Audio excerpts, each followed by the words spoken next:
Du météographe de Tesserin de bord à la sonde semi-automatique, 120 ans d'histoire météorologique.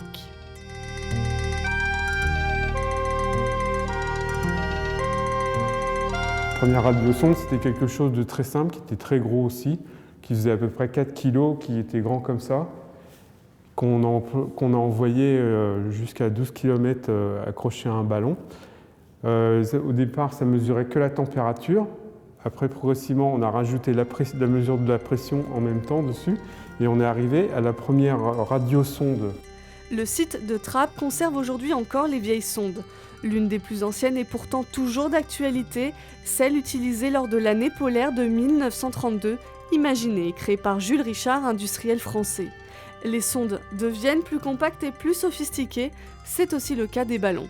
Si on regarde par exemple Tesserin de bord avec ses ballons qui étaient très gros, qui faisaient 26 mètres cubes, il y a 5% de ces ballons qui ont dépassé les 20 km d'altitude, alors qu'ensuite avec ce qu'on a utilisé progressivement avec la miniaturisation des radiosondes, on arrive maintenant à un résultat où on a quasiment 100% des ballons qui dépassent les 25 km, et il y en a beaucoup qui arrivent à 30 km d'altitude, et ça avec 2 mètres cubes maximum de gaz à utiliser.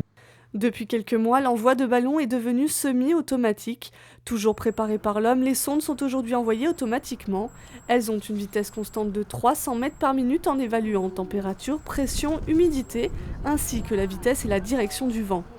Les capteurs doivent atteindre au minimum 20 km d'altitude et c'est dans cette salle que les données sont réceptionnées avant d'être analysées par les prévisionnistes.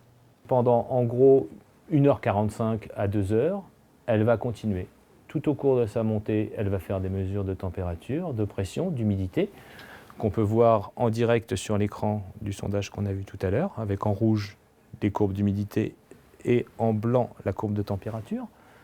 Le ballon, avec la pression qui diminue, va augmenter de volume jusqu'au moment où il va éclater. Pour l'année 2016, année bissextile, 732 ballons-sondes seront envoyés. Ils continueront ainsi à faire la pluie et le beau temps, ou du moins de le prévoir.